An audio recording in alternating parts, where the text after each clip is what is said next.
সাতক্ষীরায় টানা বৃষ্টিতে বিস্তীর্ণ এলাকা প্লাবিত হয়ে ভেসে গেছে মাছের ঘের। শত শত হেক্টর জমির সবজি ক্ষেত পানির নিচে।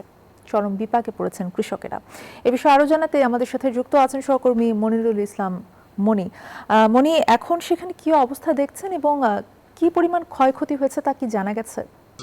হ্যাঁ অর্থে আসলে সাতক্ষীরার গত কয়েকদিনের টানা বৃষ্টিতে বিস্তীর্ণ এলাকা প্লাবিত হচ্ছে। বিশেষ করে এই প্লাবিত হওয়ার কারণে ক্ষতিগ্রস্ত হয়েছে কৃষক এবং মৎস্য চাষিরা।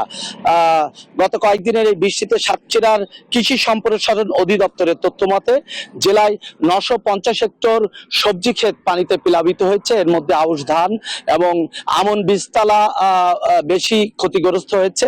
এছাড়া তালার খলিশখালী এবং তেঁতুলিয়া এবং খলিলনগর ইউনিয়নের শত শত মৎস্য ঘের পানিতে প্লাবিত হয়েছে। আমি এখন রয়েছি পাটকেলঘাটার একটি অঞ্চলে, সেখানে একজন কৃষক সবুজ, তার সাথে কথা বলবো।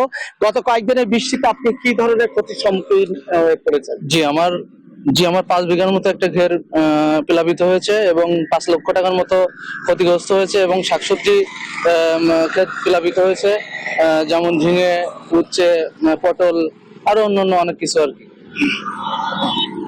উনি বলছিলেন যে এবার গত কয়েকদিনের বৃষ্টিতে তার শশা, ঝিঙে, উচ্ছে এবং বিশেষ করে সাতক্ষীরার মরিচের ক্ষেত বেশি প্লাবিত হয়েছে।